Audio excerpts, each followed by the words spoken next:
বুবলির ভক্তরা যতই নাটক, যতই চালবাজ, যতই চালাকি করুক না কেন এআইয়ের সাহায্যে কিন্তু অপু বিশ্বাসের জনপ্রিয়তার কাছে কখনো বুবলির ভক্তরা এগোতে পারবে না কিংবা বুবলিও পারবে না।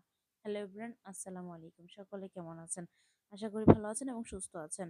বুবলির ভক্তদের মানে এত এআই যা এআই দিয়ে একদম রীতিমতো অপু বিশ্বাসকে বাদ দিয়ে মেগাস্টার শাকিব খানের সঙ্গে বুবলিকে সংসারে জড়িয়ে দিচ্ছে।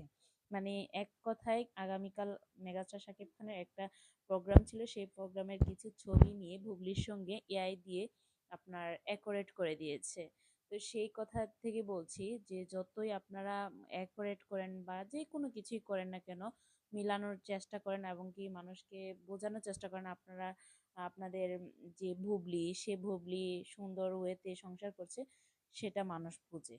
ওকে, সেটা মানুষ জানে বোঝে কি আপনি সংসার করছে কে সংসার করছে না। এবং যতই করেন না কেন অপু বিশ্বাসের মতো জনপ্রিয়তা কখনো বুবলির হবে না, হয়ওনি। অপু বিশ্বাসকে দেশের লাখো লাখো কোটি মানুষ ভালোবাসে এবং বুবলিকে মনে হয় 1%ও এর ভালোবাসে না। অপু বিশ্বাসের জনপ্রিয়তা আছে, থাকবে, থেকে যাবে, এটাই। যার নাম হচ্ছে ডালিট কুইন।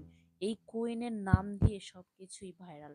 যেমন মেগাস্টার শাকিব খান বাংলার কিং, তেমন মেগাস্টার শাকিব খানের সুপারস্টার নায়িকা অপু বিশ্বাস বাংলার কুইন, একেই বলা হয়। ওকে, যতই চালবাজি যতই তেলবাজি করেন না কেন কোনো লাভ নেই, কারণ বাংলাদেশের মধ্যে একমাত্র কুইন হচ্ছে অপু বিশ্বাস, এর উপরে এর শীর্ষে কোনো কুইন নেই।